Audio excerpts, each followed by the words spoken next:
வணக்கம் மனோரவலே, ஏமனந்து உங்கள் தரன். என்னோட கதிரண்ணை வந்து லைஃப்பில் இணைஞ்சு நிற்கிறார். நான் இன்றைக்கு கதைக்க போகிற வடிவம் வந்து நேற்று வீடியோவில் கடைசியாக நாங்கள் சொன்ன மாதிரி பெரியாரை பற்றி தான் நாங்கள் இன்றைக்கு கதைக்க போகிறோம்.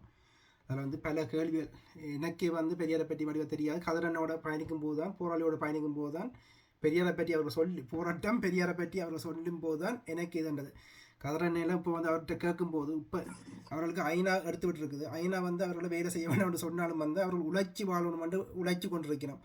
அப்போ வந்து நான் அவர்கிட்ட கேட்டேன், என்னத்துக்காண்டி இப்படி இப்படி இயலாத நிலையும் வந்து அந்த காலெல்லாம் இது சிதல் கொட்டும் அப்படியான ஏன் வேலை செய்கிறீங்களான்னு கேட்டாலும் வந்து அது அவர் வந்து படித்த படியங்கள் பெரியார் போன்ற 85 பிறகு வந்து அவர் எப்படி கஷ்டப்பட்டு மக்கள் மத்தியில் வந்து சேவை செய்தார். அந்த அதில் வந்து அவர்கள் உள்வாங்கினபடியால் உழைச்சி வாழணும்னு இருக்கிறான்.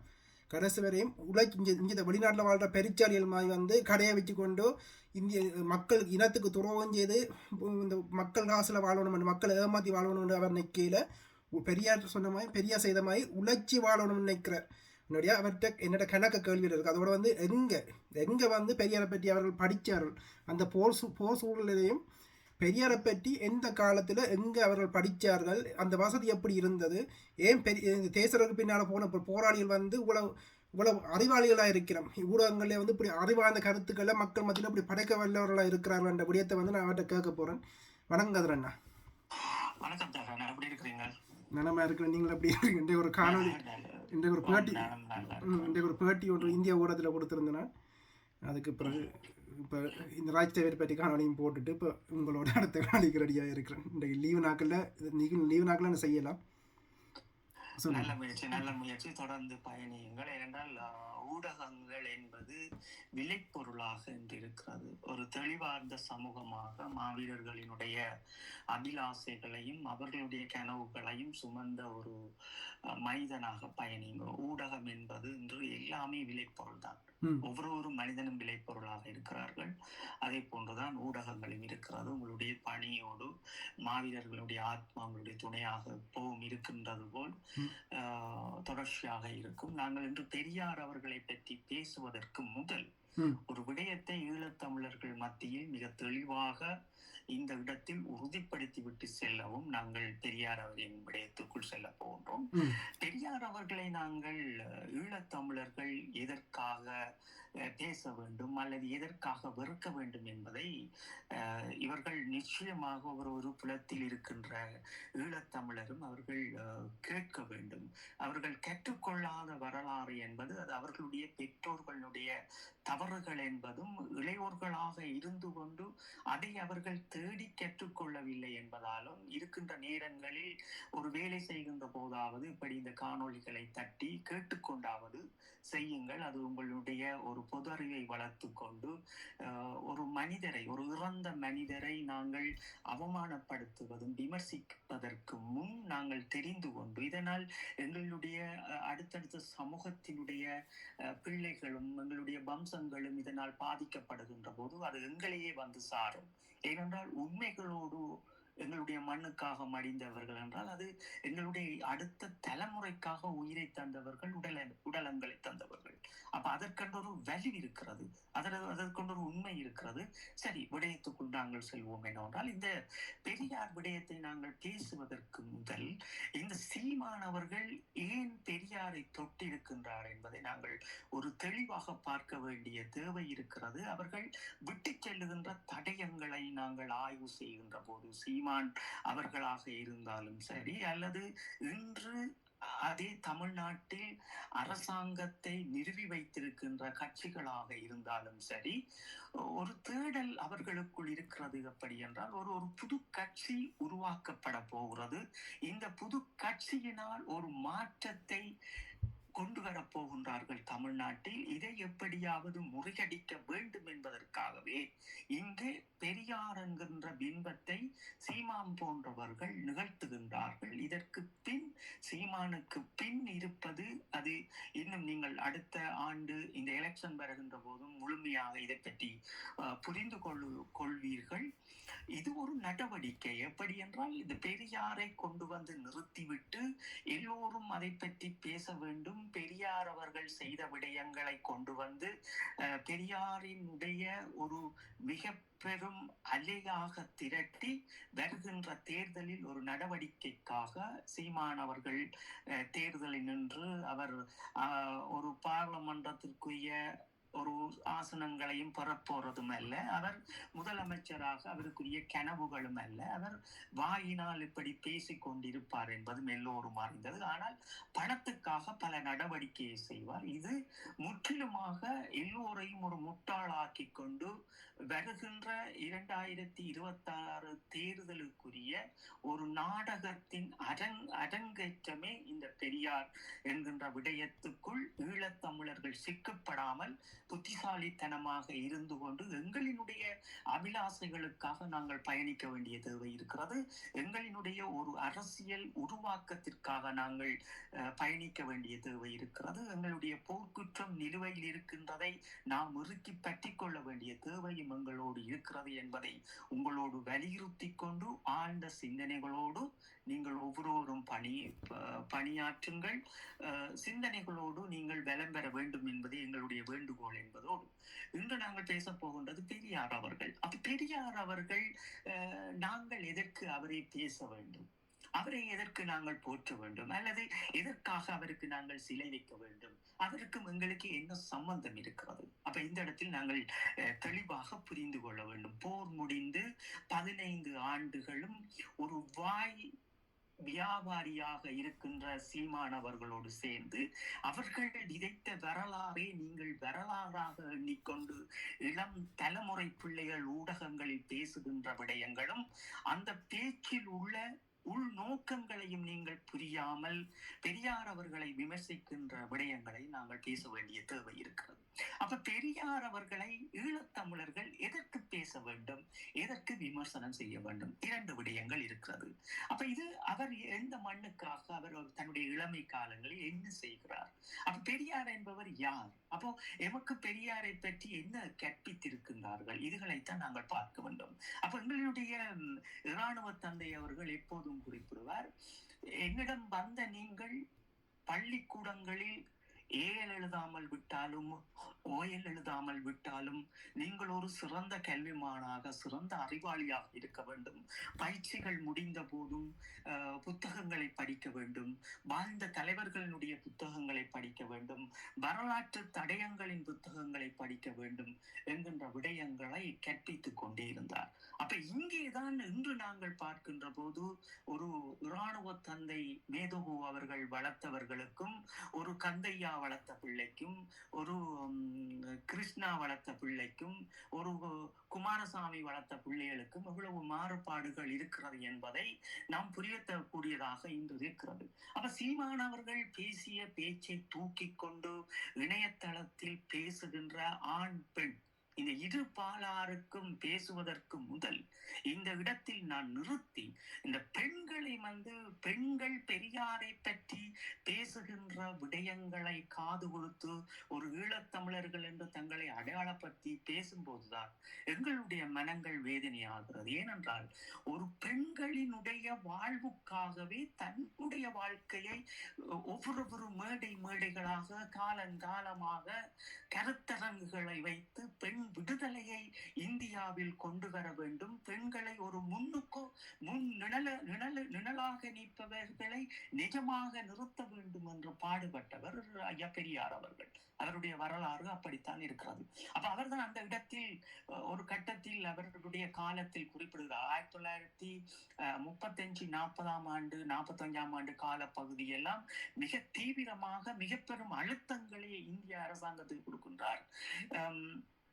பெண்கள் தான் ஆசிரியர்களாக வர வேண்டும், ஆசிரியர் நியமனங்கள் பெண்களாகத்தான் இருக்க வேண்டும், பெண்களே இந்த கல்வியெல்லாம் கற்று அவர்களை அந்த இடத்தில் போட வேண்டும், அப்படி என்கின்ற விதிமுறைகளையும் மிக பெரும் பிரச்சாரங்களையும் செய்கின்றார். அதே போன்றுதான் பார்த்தீர்கள் என்றால் அன்றைய காலங்கள் இந்த போக்குவரத்து என்கின்ற போது இந்த கடிதங்கள் பரிமாற்றங்கள் இப்படியான விடயங்கள் இருந்தது, தபால் தொடர்பு சார்ந்த விடயங்கள் நிறைய இருந்தது. அந்த இடத்திலும் அவர் பெண்களே அந்த தபால் நிலையங்களில் அமர்த்தப்பட வேண்டும், அவர்கள் கற்றுக்கொள்ள வேண்டும். வேலை என்கின்ற போது ஆணை மிஞ்சிய இடங்களிலெல்லாம் அவர்கள் தங்களுடைய சேவையை கொண்டு வர வேண்டும் என்று இந்தியாவை போன்ற ஒரு தமிழ்நாட்டை போன்ற ஒரு மாநிலத்தில் கிட்டத்தட்ட 1950ஆம் ஆண்டு 45ஆம் ஆண்டுகளில் இருந்து பெண்களுக்கு ஒரு வழிகாட்டியவர்களும் அந்த பெண் தலைமைத்துவத்தில் இருந்து அப்படியே வந்த பெண்களினுடைய அந்த வரையறையை நாங்கள் பார்ப்போம் என்றால் தெரியும். அவர்களே அங்கே பணியாற்றியிருப்பார். ஒரு தாயினுடைய போய் கேட்டால், நான் ஒரு கூலி வேலை செய்கின்றேன், என்னுடைய பிள்ளை இந்த ஆசிரியராக இருப்பார் என்பார். இன்னொருவரை கேட்டார், அவர் அஞ்சல் அலுவலகத்தில் தான் ஒரு பணியாளராக இருப்பார் என்று. இப்படி ஒரு வரையறையை அந்த தமிழ்நாட்டுக்குள் பெண்கள் மத்தியில் கொண்டு வந்து நிலைநாட்டியதே பெரியார் அவர்கள். அப்போ ஒரு ஈழத்தமிழரில் இருக்கின்ற இன்றைய இளம் தலைமை பிள்ளைகள் இதுகளை ஒன்றும் புரிந்து கொள்ளாமல் சீமான் அவர்களை சீமான் சொல்லுவதை கேட்டுவிட்டு இணையதளத்தில் வந்து சீமானுக்கு புகழ் பாடுவதும் திராவிடர் என்று பெரியாரை குத்துகின்ற விடயங்களும் அதை நாங்கள் ஏற்றுக்கொள்ளப் போவது அல்ல.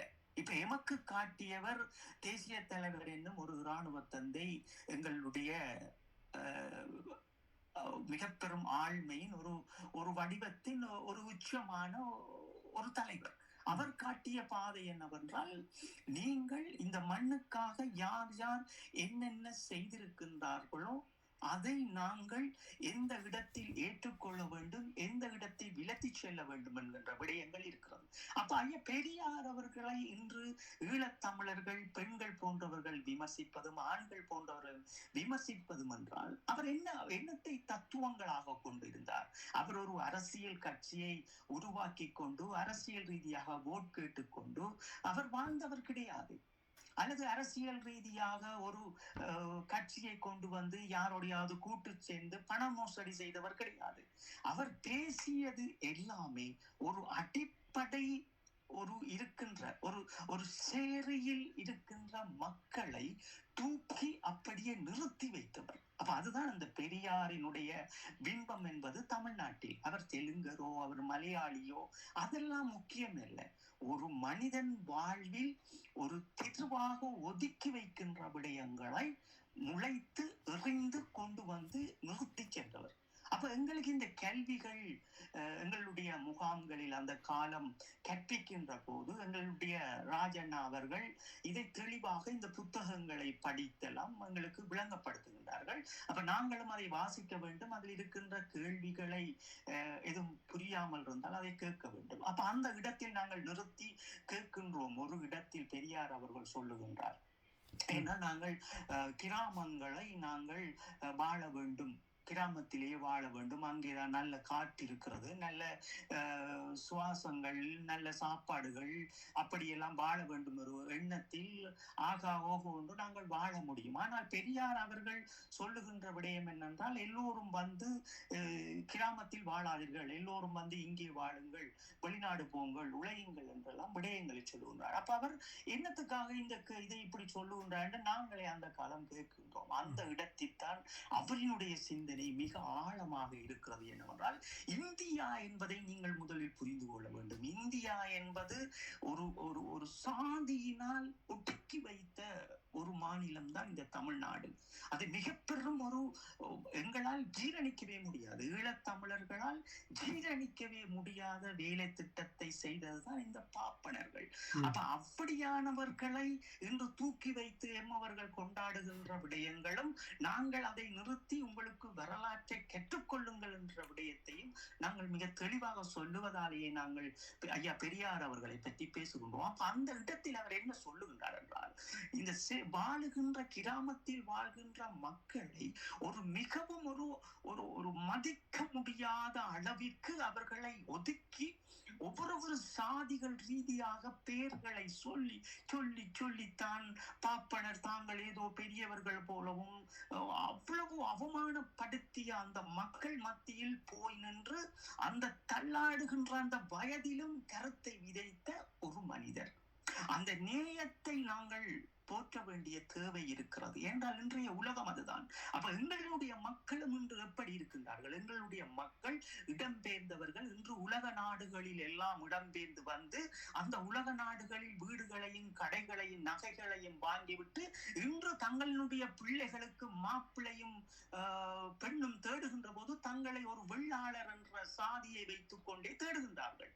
ஆனால் அவர்களுடைய 2வது தலைமுறை 3வது தலைமுறையை பார்த்தோம் என்றால் வேறொரு விடயம் இருக்கிறது. அப்ப இந்த விடயத்தை உங்களுக்கு உருவாக்கியவர் பெரியார் அவர்கள் தான். நீங்கள் ஒரு சேரியில் கிடக்காமல் கிராமத்தில் கிடக்காமல் மக்களோடு வந்து வாழ வேண்டும் என்கின்ற விடயங்களை உங்களுக்குள் உணர்த்தியதும் இப்படியான சிந்தனை வடிவங்களையும் கொண்டு வந்து இந்த சாதிகளை ஒழிக்க வேண்டும் என்று நினைத்தவரும் பெரியார் அவர்கள் தான். அவர் முற்றுமுழுதாக இப்படித்தான் இருக்கின்றார். பெண்கள் என்கின்ற போது நீ ஒரு பிள்ளை பெறும் மிஷின் அல்ல என்பதை மிக தெளிவாக சொல்லுகின்றார். அந்த அரங்கத்தில் மிக மிக சொல்லுகிறார், நீ எதற்கு உனக்கு கற்பப்பை வெட்டி எறி. அவர் சொல்லுகின்ற விடயம் இதைத்தான பெரிய குற்றச்சாட்டை வந்து இப்ப வந்து பல பேர் கதைச்சு கொண்டிருக்கிறேன். இதை வந்து வடிவா எனக்கு விளக்கப்படுத்த முடியுமான்னு கண்டிப்பா தரேன். இது வந்து என்னென்றால் பெரியாருக்கு ஏன் அதை சொல்லுறாருன்னு சொன்னா, இப்ப 10 வயசு 8 வயசுல அன்றைய காலம் பெண் அதாவது வயதுக்கு வந்தவுடனே திருமணம் நடக்குது. அப்ப இந்த திருமண சட்டம் வந்து உருவாக்கப்படல அந்த காலம். அப்ப அவர் அதுக்காகத்தான் இந்த வெளிநாடுகள் போறார். ஜெர்மன் வேற நாடுகளுக்கு எல்லாம் அவர் போயிருக்கிறார். அங்க என்னென்ன நிலைமைகள்ல மக்கள் வாழினம் அவ்வளவு என்னென்ன விஷயங்களை வச்சு அறிஞ்சு கொண்டுதான் அவர் வந்து அந்த மக்களுக்காகவே அவர் செய்யறார். அவர் வந்து அந்த தமிழ்நாட்டிலே அவர் இருந்தவர் அல்ல. வெளிநாடுகளிலும் அன்றைய காலம் என்னென்ன நடைபெற்றது, என்னென்ன நடந்து கொண்டிருக்கிறது, மனித முயற்சி எப்படி இருக்கிறது என்று அதை கற்றுக்கொண்டு அங்கே சென்று போதித்தவர் தான் அவர். அப்ப இந்த பெண்ணினுடைய கற்பையை ஏன் சொல்லுகிறார் என்றால், 8 வயதில் திருமணம், 10 வயதில் திருமணம், 12 வயதில் 2-3 குழந்தைகள். அவர் குடித்து போட்டு சாப்பாடும் கொடுக்காமல் தண்ணியும் கொடுக்காமல் உழைத்து கொடுக்காமல் அவருக்கு தேவை அவருடைய உடல் பசிக்காக இருக்கின்ற போது அந்த இடத்தில் தான் சொல்லுகின்றார் பெரியார் அவர்கள் என்னவென்றால், உன்னுடைய கற்பு பையை வெட்டி அறி. இதை உன்னை ஒரு பொருளாக, ஒரு பெண்ணை ஒரு பொருளாக, ஒரு காம பொருளாக பார்க்கின்ற ஒரு ஆணுக்கு நீ எதற்கு? அதற்கு காலை தொட்டு அந்த அன்றைய காலம் அப்படித்தான் இருந்தது. கணவர் என்றால் காலை தொட்டு கும்பிடுவதும், கணவர் என்றால் சொல்லு மாறாமல் இருப்பதும், கணவர் இறந்தால் இவர்கள் உடன்கட்டை ஏறுவதும், இந்த விடயங்களை அவர் சுக்கு நூறாக உடைத்தெறிகின்றார் அவருடைய கருத்தரங்குகளால். அப்ப அந்த இடத்தில் பெரியார் அவர்கள் சொல்லுகின்ற விடயம் என்னவென்றால், பெண்ணினுடைய கற்பை நீ வெட்டி எறி. ஏன் வெட்டி எறி? அவர் வந்து மக்களினுடைய தொகைக்காக அவர் சொன்னவர் அல்ல. பெண்கள் படுகின்ற மிக பெரும் அவல நிலைகளை கண்டே அவர் அந்த முடிவை எடுக்கின்றார். என்னவென்றால், உன்னுடைய கற்பை இருந்தபடியால் தானே அவன் உன்னிடம் இருந்து அவனுடைய குழந்தையை எதிர்பார்க்கின்றான். அப்படி ஒரு ஆண் குழந்தை பிறந்தால் அவன் அதை அரவணைக்கின்றான்.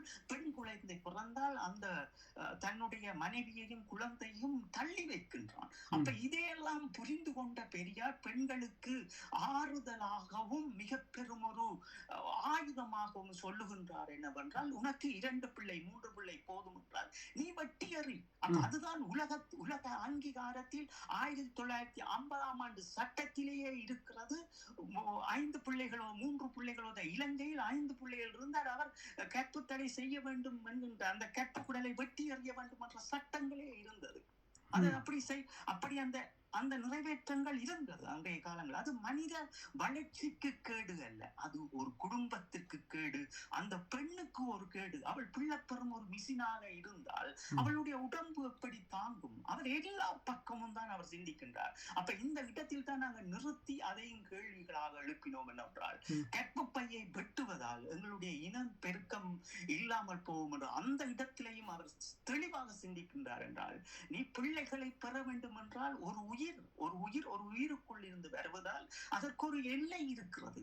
அந்த எல்லையை கௌரவமாக கொண்டு செல்லுகின்ற மனிதர்களிடம் ஆண்களும் இருக்கின்றார்கள். ஆனால் அதை கடந்து பெண்ணை ஒரு காமத்திற்காகவும் தன்னுடைய சேவைக்காகவும் பயன்படுத்திய ஆண்கள் தான் அந்த காலம் இருந்ததால் தான் அவர் பெண்ணை பாதுகாப்பதற்காகவே அந்த விடயத்தை அவர் அங்கே முன்மொழிந்திருக்கின்றார். ஆனால் நீங்கள் இன்று வரைக்கும் 10 பெண்களோடு உரையாடி பாருங்கள், ஐயா பெரியார் அவர்கள் சொன்னதை அவர்கள் மனப்பூர்வமாக ஏற்பார்கள். அந்த வழியில் தான் இந்தியாவின் மக்கள் தொகை பிதுங்கி வழிகின்ற போது இன்று அவ்வளவு ஒரு கட்டுப்பாடாக இருக்குதென்றால் அன்று அவர் காட்டிய பாதை அது எம் நாட்டிலும் பரவி கிடக்கின்றது, இன்றும் அதற்குரியவே பரவி கிடக்கிறது. அப்படித்தான் ஒவ்வொரு பெண்ணும் வாழ்கின்றார்கள். அப்ப பெரியார் அவர்கள் எல்லா விடயங்களிலும் ஒரு மிகவும் ஒரு ஆழமாக சென்றுதான் ஒரு மனிதனினுடைய வாழ்வுக்கான போதகராக இருந்திருக்கின்றாரே தவிர அரசியலுக்காக அல்ல. அப்ப அவர் அந்த இடத்திலும் காந்தி அவர்களோடு சேர்ந்து அந்த நாட்டில் போராடுகின்ற போது போராடுகின்றார். தன்னுடைய தமிழ் மொழி வருகின்ற போதும் அந்த தமிழ் மொழிக்காக நின்று போராடியவர் அவர்தான். ஈகம் செய்தவர்களோடு நின்று போராடியவதும் அதுதான். அப்ப அவர் ரஷ்யாவுக்கு போய் வருகிறார். ஒரு கட்டத்தில் ரஷ்யாவுக்கு போறார். ரஷ்யாவுக்கு போய் ரஷ்யாவில் பார்க்கின்றார். அங்கே இருக்கிற மக்கள் குழந்தைகள் எல்லோரும் ஒரு மிக பெரும் ஆழ்மையானவர்களாக பல கண்டுபிடிப்புகளையும் கண்டுபிடித்துக் கொண்டு விண்வெளிக்கு போக வர வேண்டும், சூரியத்துக்கு போய் வர வேண்டும், சந்திரனுக்கு போய் வர வேண்டும். சின்ன சின்ன பிள்ளைகள் எல்லாம் அன்றைய காலங்களை அதை நோக்கிய பயணத்தை செய்கின்றார்கள். அவர் திரும்பி வந்து இங்கே மக்களிடம் சொல்லுகின்றார் என்னவென்றால், இது நாங்கள் எங்கே வாழுகின்றோம், எங்களுக்கு சந்திரனுக்கு 2 பொண்டாட்டி என்றாங்கள், நிலவுக்கு 10 பொண்டாட்டி என்றாங்கள், அதற்கு கடவுளுக்கு 2 பொண்டாட்டி என்று வரலாறுகளை எல்லாம் எழுதினார்கள் இந்த தமிழ் மொழிகளை வைத்துக் கொண்டு என்பது இடத்துலதான் அந்த இடத்தில் விமர்சிக்கின்றார் தமிழை. சரியா புரிஞ்சு கொள்ளும். அப்ப நீங்கள் ஆங்கிலத்தை கற்றுக்கொள்ள வேண்டும். ஆங்கிலத்தை கற்றுக்கொண்டால் தான் விஞ்ஞான அறிவுகளை சந்திக்க வேண்டும். அவர் அந்த இடத்திலும் சொல்றார், நீங்க போங்கள், நீங்களும் விண்வெளிக்கு போக வேண்டும், நீங்களும் சில விடயங்களை செய்ய வேண்டும். எல்லோருக்கும் சொல்லுகின்றார், ஆண்களுக்கும் சொல்லுகின்றார், பெண்களுக்கும் சொல்லுகின்றார். ஆனால் எல்லா இடங்களிலும் பெண்களுக்குரிய ஒரு முக்கியத்துவத்தை வளர்க்கின்றார். ஏனென்றால் பெண்கள் எப்படி இந்த பூமியில் நோப்பட்டு வாழுகின்றார்கள் என்று தமிழில் இதிகாசங்களையும் புராணங்களையும் எழுதியவர்கள் பெண்களுக்கு வழிகாட்ட தவறினார்கள். அவர்கள் காட்டியதெல்லாம் இறைவ சித்தாந்தத்திற்குள்ளே நின்றார்கள். அப்ப அந்த இடத்தில் தான் அவர் விமர்சிக்க வேண்டிய தேவை வந்தும் தமிழையும் அவர் விமர்சித்து விட்டு அந்த தமிழுக்குரிய ஏற்பாடையும் மீண்டும் செய்கின்றார். தமிழை சுருக்குகின்ற விடயங்களிலும் தமிழுக்காக ஹிந்தியை கொண்டு வந்து மாநிலத்தில் நிற்கின்ற போதும் கிட்டத்தட்ட தொடர்ச்சியான ஒரு போராட்டத்தை மேற்கொண்டு அதிலும் ஹிந்தியை ஓட விடுகின்றார். இப்படி ஒரு மாபெரும் வேலை திட்டங்களை செய்த பெரியார் அவர்களை தமிழ்நாட்டில் இருக்கின்ற தமிழர்கள் போற்றுவார்களோ இல்லையோ எமக்கு தெரியாது. அப்படி போற்றிக் கொண்டுதான் இருந்தார்கள். ஏன் சீமான் போன்றவர்கள் இன்று கையாளுகின்றார்கள் என்றால் அவர்கள் இந்த அரசியலுக்காக அவரை காய் நகர்த்துகின்றார்கள். ஏன் நகர்த்துகின்றார்கள் என்றால் விஜயனுடைய கட்சி என்று முளைத்திருப்பதால் எல்லோருக்கும் ஒரு ஏக்கம் இருக்கிறது. 2026 தேர்தலில் விஜய் அவர்கள் வெற்றி பெறுவார்கள் என்பதால் ஒரு மக்களினுடைய பார்வையை இன்றைய ஆளுகின்ற முதலமைச்சர் கட்சியை திருப்பி வைப்பதற்காகவும் அத்தனை வாக்குகளையும் இன்றைய ஆளும் குடும்ப ஆட்சியோடு இருப்பவர்கள் கைப்பற்றுவதற்குமாகவே இப்படி ஒரு நடவடிக்கையை சீமான் அவர்கள் செய்கின்றார் என்கின்ற தடயங்களை நாங்கள் சேகரித்து அதற்குள் இருக்கின்ற ஆய்வுகளை மேற்கொண்ட பிறகுதான் உங்களோடு நாங்கள் இதை தெளிவாக பதிவிடுகின்றோம். நீங்கள் மிக கவனமாக இருங்கள், சிக்கப்படாதீர்கள். ஏனென்றால் நாங்கள் ஒரு இனமாக போராடிய ஒரு இனம் என்று நிலை குலைந்து நிற்கின்றோம். கல்வி அறிவை சொல்லுங்கள். கல்வி அறிவை பெற்றால் மட்டும் போதாது, பொது அறிவுகளை பெற வேண்டும். பொது எந்தெந்த தலைவர்கள் வாழ்ந்திருக்கின்றார்கள், அந்தந்த தலைவர்கள் ஏன் வாழ்ந்தார்கள் என்ற சித்தாந்தங்களை நாங்கள் தேட வேண்டிய தேடல்களும் இருக்கிறது, புரிய வேண்டிய தேவைகளும் இருக்கிறது. பெரியார் அவர்களை விமர்சித்தால் ஒவ்வொரு மனிதனும் வீட்டில் இருக்கின்ற பெண்களை அவனே துப்புவதற்கு சமமாகத்தான் நான் பார்க்கின்றேன். ஏனென்றால் பெண்ணினுடைய விடுதலை என்கின்ற போது அந்த இடத்தில் பெரியார் அவர்களா நிற்பார். ஒரு வயதான நாங்கள் இந்த உடல்களையும் தியாகம் செய்த பிறகு ஒருவேளை உணவு நான் சாப்பிட வேண்டும் என்று நினைப்பதும் எனக்குள் இருக்கின்ற விடயம் பெரியார் அவர்கள் தான். நான் சாகும் வரைக்கும் உழைத்துத்தான் சாப்பிட வேண்டும் என்பதை உங்களுக்கு முன்னே நான் சொல்லி இருக்கின்றேன். தரணவர்களுக்கு முன்னுக்கே இந்த நாட்டுக்கு வந்த போதே எங்களுக்கு இருக்க வைத்து சாப்பாடு தருவார்கள் என்ற போது நான் அந்த இடத்தில் சொன்ன விடயம், நான் உழைத்துத்தான் சாப்பிடுவேன் என்று. உங்களுடைய பணம் நான் பெற்றுக்கொள்ள மாட்டேன், நான் என்னுடைய உயிருள்ளவரை உழைத்துத்தான் சாப்பிடுவேன் ஒரு நேர சாப்பாடு என்பது. இது ஐயா பெரியார் அவர்கள் அவர் ஒரு நேர சாப்பாடு கஞ்சி குடிக்கின்ற போது அல்லது ஒரு பழங்களை சாப்பிடுகின்ற போதும் பல கருத்தரங்குகளை பல மக்கள் மத்தியில் கொண்டு போய் சேர்த்த பிறகுதான் அவர் வந்து ஒரு நேரம் சாப்பிட்டு வரலாறுகள் அவருக்காக பின்தொடர்ந்தது. அப்ப நாங்கள் ஒரு அடிமையாக இருக்க வேண்டும், நாங்கள் அடிமைப்படாமல் இருக்க வேண்டும். இன்னொருவரினுடைய சொத்துக்களுக்கும் இன்னொரு பணத்திற்கும் நாங்கள் ஆசைப்படாமல் இருக்க வேண்டும் என்றால் அந்த இடத்திலும் பெரியார் அவர்கள் தான் வருவார். அவர் அப்படித்தான் வாழ்ந்தவர், அவர் அப்படித்தான் வாழ சொல்லுகின்றார். அப்ப நாங்கள் எல்லாத்தையும் புரிந்தவர்களாக ஈழத்தமிழர்களுக்கு வழிகாட்டிய எங்களுடைய இராணுவ தந்தை அவர்களை இன்று அவமானப்படுத்துவதற்காகவே இவர்கள் சீமானோடு சேர்ந்து நின்று தமிழ் தேசியம் என்று சொல்லி தங்களையே ஏமாற்றிக் கொள்ளுகின்றார்கள். இன்று தமிழ் என்று பேசுகின்ற எங்களுடைய ஈழத்தமிழர்கள் தமிழுக்காக அவர்கள் என்ன செய்திருக்கின்றார்கள்? ஒன்றுமே அல்ல. எங்களுடைய மக்களுக்காக என்ன செய்திருக்கின்றார்கள்? ஒன்றுமே அல்ல. தாங்கள் பிறந்த பிறப்பு சான்றிதழ் மட்டுமே இன்று பெரும்பாலான புலம்பெயர்ந்த மக்கள் வைத்திருக்கின்றார்களே தவிர அவர்களுடைய கடவுச்சீட்டு, அவருடைய அடையாளம் எல்லாம் ஒரு பிரெஞ்சுக்காரனாக, ஒரு ஜெர்மன்காரனாக, ஒரு இத்தாலியனாக, ஒரு வேறு நாட்டவர்களாக இருக்குதே தவிர எங்களுடைய தமிழர்களாக அல்ல. அப்ப நாங்கள் இந்த இடத்திலும் ஒரு விடயத்தை புரிந்து கொள்ள வேண்டும் என்னவென்றால், ஐயா பெரியார் அவர்கள் சொல்லி இருக்கின்ற தத்துவத்தின் அடிப்படையில் உலக தேசத்தில் பறந்து வாழ்கின்ற நாங்கள் எங்களுடைய மக்களை கட்டமைக்க தவறி இருக்கின்ற விடயத்தையும் நாங்கள் பெரியாரிடம் இருந்து கற்றுக்கொள்ள வேண்டிய தேவை இருக்கிறது. ஏனென்றால் பெரியார் அவர்கள் அன்றைய காலம் வெளிநாடுகளுக்கு வந்து இதை கற்றுக்கொண்டு போய் அந்த மக்களை தெளிவுபடுத்தி அந்த தெளிவின் அடிப்படையிலேயே ஒரு இனம் வாழ வேண்டும் என்கின்ற அடையாளத்தை கொண்டு வந்து ஐயா பெரியார் அவர்கள் போதனை செய்த காலத்தில் இருந்த பிறகுதான் எல்லோரும் வந்து தங்களுடைய அந்த சாதியினுடைய அடையாளங்களை பதிவிடாமல் இருந்தார்கள். இதனால் நாங்கள் புரிந்து கொள்ள வேண்டும். அது எங்களுடைய மக்களுக்கு, ஈழத்தமிழர்களுக்கு இந்த வரலாறு புரிய போவதல்ல. ஏனென்றால் தமிழ்நாட்டு வரலாறு என்பது அது வேறு. நாங்கள் அதைத்தான் தொடர்ச்சியாக சொல்லுகின்றோம். ஐயா பெரியார் அவருக்கும் நாங்கள் போய் நிற்க தேவையல்ல, சீமான் அவர்களுக்கும் நாங்கள் போய் நிற்க தேவையல்ல. எம்மை சுருக்குவதற்காக, எங்கள் இலட்சியத்தை சுருக்குவதற்காக இரண்டு விடயங்களை கையாள்வார்கள். ஒன்று தமிழ் தேசியம் என்னுவார்கள், இன்னொன்று எங்களுடைய தலைவரை அங்கே நிறுத்துகின்றார்கள். இந்த இடத்தில் நாங்கள் ஒவ்வொருவர் ஈழத்தமிழரும் மிக தெளிவாக இருந்தோம் என்றால் எங்களுடைய தேசிய தலைவருடைய கொள்கைகள் என்ன, அவர்கள் வளர்த்த பிள்ளைகள் எல்லோரும் மிக தெளிவாக வரலாற்றை சொல்லுகின்றார்கள் என்றால் அது எங்களுடைய இனத்திற்கான வரலாறு. எந்த இடத்திலும் நாங்கள் போய் ஒரு முடிச்சுக்குள் சிக்கப்படாத வரலாற்றை நாங்கள் உங்களுக்கு சொல்லுகின்றோம். அப்ப தமிழ் தேசியம் என்பது இந்தியாவில் வாழுகின்ற ஒரு தமிழ்நாட்டின் குடிமகனின் தமிழ் தேசியம் என்பது அது வேறு, முற்றிலும் வேறு. ஒரு ஈழத்தமிழனுடைய தமிழ் தேசியம் என்பது அது முற்றிலும் வேறு. அப்ப சீமானவர்கள் சொல்லுகின்ற வரலாறு அது வரலாறு அல்ல.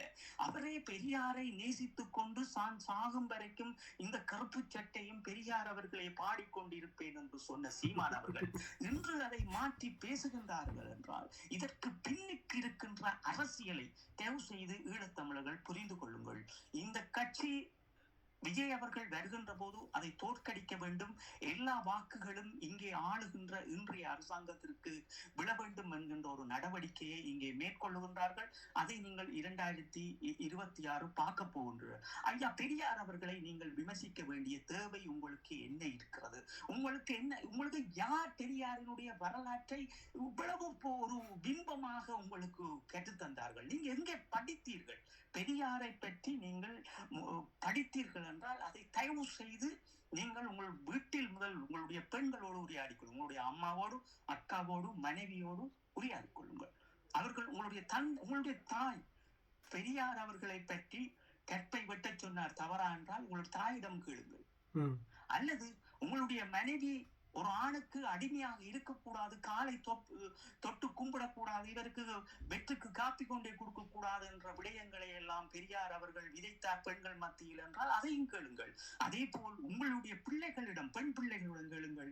பெரியார் அவர்கள் உங்களை எல்லாம் வேலைக்கு போக சொன்னார். ஒவ்வொரு ஆசிரியர் நியமனங்களையும் உங்களுக்கே கொடுக்க சொன்னார்.